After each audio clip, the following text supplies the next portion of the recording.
찌양의 반격. 전 남자친구에게 4년 동안 지속적인 폭행과 협박 그리고 갈취를 당했다고 고백했었죠. 먹방 유튜버 찌양. 일주일 만에 다시 방송에 등장했습니다. 이른바 사이버 레커로 불리는 유튜버들이 협박했던 사실을 부인하고 있지 않습니까? 그러자 이번에 찌양이 직접 나서서 반격에 나선 겁니다. 찌양의 목소리 먼저 들어보시겠습니다. 해당 영상은 그때 당시에 구재영님이 이제 저를 이제 협박을 하기 위해서 보낸 일부 공개 영상이었어요. 그래서 설정을 조금만 바꾸면은 바로 모두가 볼 수 있는 영상이 될 수 있었는데 이제 메일을 보내셨거든요. 메일에 이제 영상 주소를 담아서 답장을 달라고 하면서 이제 무기한으로 기다릴 수 없다. 답장이 없으면은 의견이 없는 걸로 알겠다고 좀 무섭게 메일을 보내셨거든요. 무섭다고 했습니다. 유튜버 구재혁이 보냈다는 영상. 대체 어떤 내용이었을까요? 어떤 내용이었길래 찌양을 무섭게 만들었을까요? 찌양 측은 바로 이 협박으로 보이는 핵심 증거, 그 영상 직접 공개했습니다. 가족 명의로 탈세하는 방법을 지금 바로 공개하겠습니다. 이 텔레그램을 통해 익명의 제보자에게 굉장히 충격적인 제보를 받았어요. 무슨 내용이냐면 이제 찌양이 어떤 방식으로 얼마를 탈세했는지 아주 상세하게 적은 제보였습니다. 현재 그 제보자가 보내준 이제 다른 제보 내용도 같이 취재를 하고 있는데요. 그거는 이제 오늘 제가 이제 처음으로 공론화시킨 탈세보다 100배는 심각한 내용입니다. 자, 누군가 이 구재혁에게 제보를 했답니다. 제보. 자, 그러면서 폭로하겠다고 했는데 이게 대체 무슨 상황이에요? 그 구재혁의 영상을 방금 보신 거잖아요. 그 영상을 구재혁 측에서 공개한 것이 아니라 찌양 측에서 공개한 겁니다. 구재혁 예. 영상인데 그게 어떻게 된 거냐면 구재혁 측에서 과거에 저 영상을 찌양 측에 보여주면서 협박을 했다는 거예요. 기존에 협박했다는 의혹에 대해서 찌양 씨의 변호사가 이 협박한 게 맞다라고 주장을 했었는데 뭔가 좀 명확하지 않은 지점이 있었거든요. 찌양 씨 본인은 거기에 대해서 말이 없었던 거예요. 예. 그런데 구재혁 측에서는 아니 나는 협박을 한 게 아니라 찌양 측의 부탁을 받고 나는 이중 스파이로 찌양을 도와준 거였다. 이렇게 주장하는 상황이었었거든요. 예. 근데 찌양 측에서는 지금 이 사건에 대해서로 인한 충격으로 상태가 너무 안 좋아서 말을 지금 제대로 할 수 없는 상황이라고 그동안 말을 안 하고 있었거든요. 약간 모호한 상황이었었는데 예. 일주일 만에 찌양 씨가 직접 방송에 나와서 입을 연 겁니다. 분명하게 얘기를 했는데 구재혁한테 협박을 당했던 게 사실이다 라고 분명하게 얘기를 했고 당시에 구재혁이 방금 보신 그 영상 이메일을 보내면서 이메일로 보낸 거예요? 네, 이메일로 보내면서 뭐 연락을 달라 무기한 기다릴 수 없다. 무섭게 메일을 보냈다. 이런 식으로 찌양이 얘기를 했는데 연락 달라. 무기한 못 기다린다. 네, 그렇게 얘기를 했다고 하면서 협박을 당했다고 하면서 여기서 뭐 세금 문제 관련 운운하고 있잖아요. 예. 그 탈세 의혹은 절대 사실이 아니다라는 점도 찌양 측에서 얘기를 했습니다. 자, 그리고 바로 여기에서 찌양 측이 구재혁에게 건넸다는 돈 5,500만 원이 등장합니다. 뒤에 100배는 더 심한 내용이 있다고 하셔가지고 이제 제가 알리기 싫었던 이야기들을 그걸 얘기하시는 것 같아서 제가 바로 이제 직원분들 통해서 연락을 하고 그리고 이제 저를 제외한 이제 PD님이랑 이사님이 이제 그때 구재영님을 만났었어요.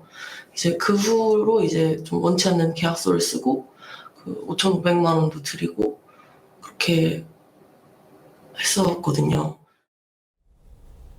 100배는 더 심각한 내용이 있다라고 얘기했잖아요. 그러니까 얼마나 이 찌양이 두려움에 떨었겠습니까? 그래서 돈을 줬다. 5,500만 원 건네고 원치 않은 계약서까지 썼다는 겁니다. 자, 그렇다면 영상 있지 않습니까? 구재혁이 자기가 방송을 하는 게 아니라 영상으로 이메일로 보낸 이게 증거가 될 수 있을까요? 협박에?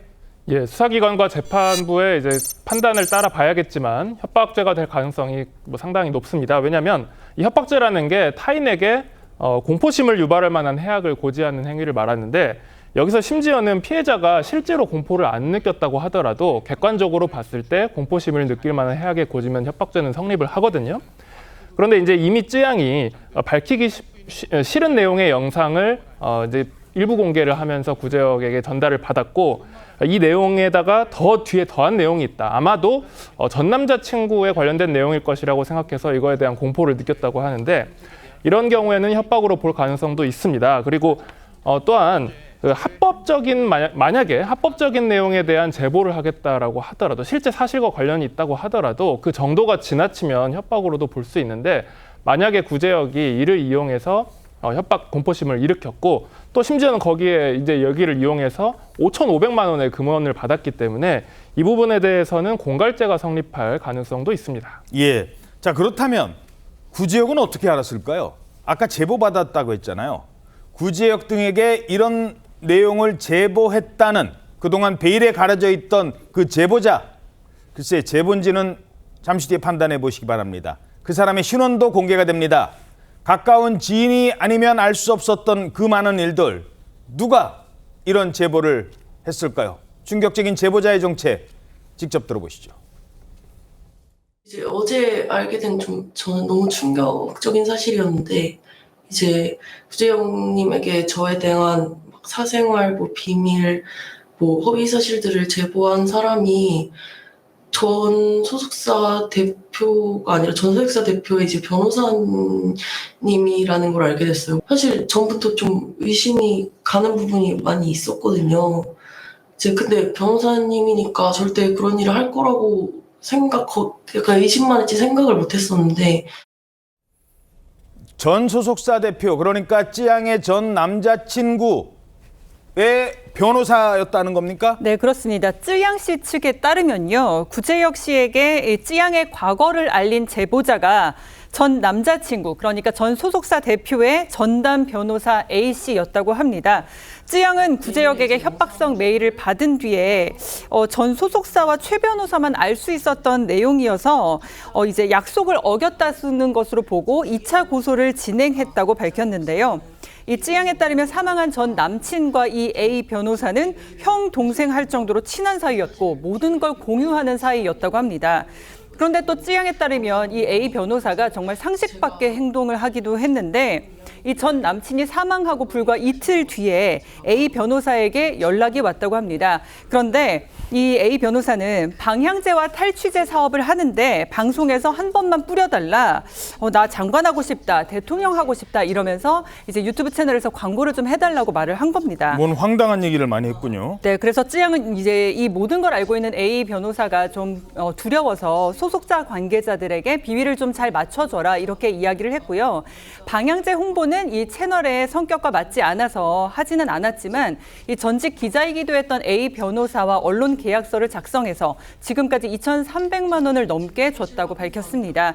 일각에서는 A 변호사가 최근까지 쯔양의 고문 변호사였다 이런 이야기가 있는데, 쯔양은 이에 대해서 이는 사실이 아니고 와전된 것이다. 실제로 얼굴을 본 적이 없고 선임한 적이 없다 이렇게 밝혔습니다. 직접 한번 들어보시죠. 찌양 씨가 전 남자친구의 그 변호사라는 A 씨, 그리고 유튜버 구제역, 이 두 사람이 나눈 통화 녹취도 공개를 했습니다. 과연 변호사가 맞는 건지 직접 듣고 판단해 주시기 바랍니다. 구제형님하고 저하고 예전에 그 찌양 때문에 한번 이슈가 한 번 있었잖아요. 찌양은 제가 만나본 적은 없는데 저도 이거 듣고 좀 충격이었긴 한데, 응 없어? 거기서 일했던 것 같더라고요. 전혀 이게 내용기는 주고받는데 제가 이제 봤거든. 일단 이거 그 쯔양 소속사 대표는 이거 공론하고 싶은 마음은 있는 거예요? 아니 근데 이 친구는 공론하면 안 돼요. 그러면 이거를 얘기해도 어차피 공론화는 못하는 소재 아닌가요, 이거? 꼭 쯔양 대표 자체만 가지고는 제가 정보만 드리는 거죠. 정보만 드리고. 야, 이 다른 사람도 아니고 변호사입니다. 이거 상당히 문제가 될 수 있는 사안 아니에요, 이거? 저는 이 사안 상당히 심각하다고 생각합니다. 이건 엄청난 문제가 될 수 있는 사안이라는 생각이 듭니다.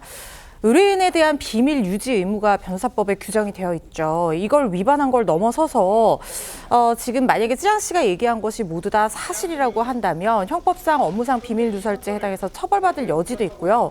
거기에 더 나아가서 지금 이 변호사가 이렇게 제보를 하고 하는 어떤 행위 태양이라든가 목적 그리고 여러 가지 구체적 사실관계에 따라서 공갈이나 협박죄의 공범 또는 방조 교사범으로도 처벌될 가능성이 있는 그런 사안이라는 생각이 들거든요.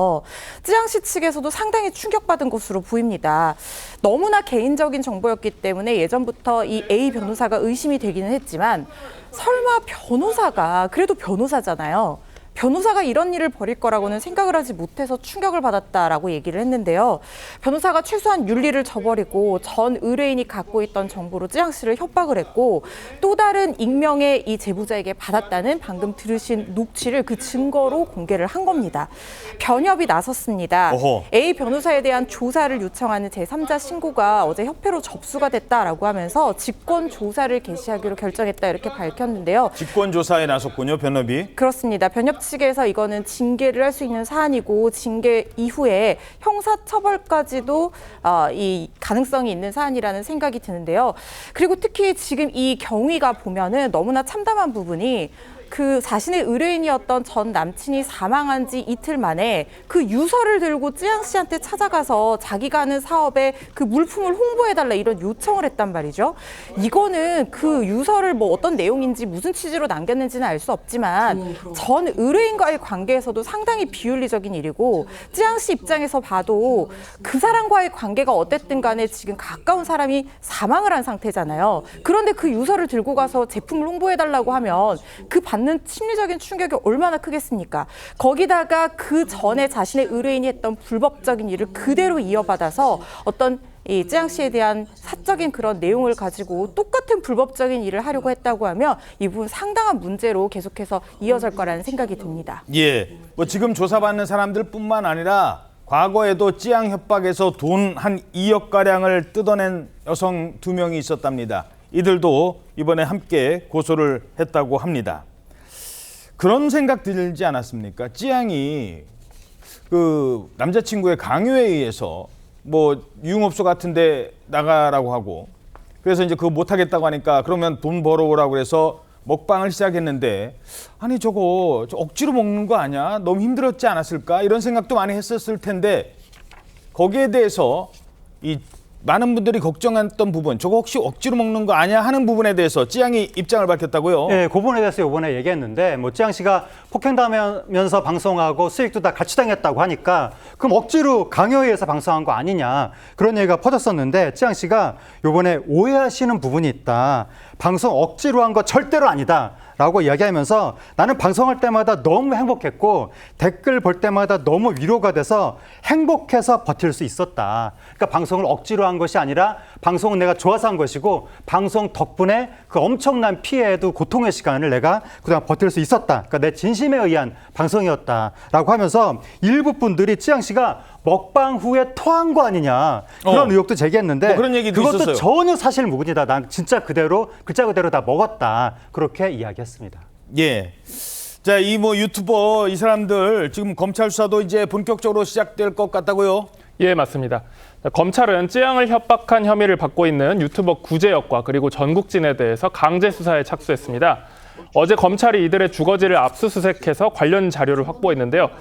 이는 수원지검이 구제혁에 대한 고발장이 접수된 서울중앙지검으로부터 사건을 이송받은 지 3일 만입니다. 구제혁은 압수수색 영장 발부에 대해서 협박 공갈에 대한 명확한 증거가 하나도 없다.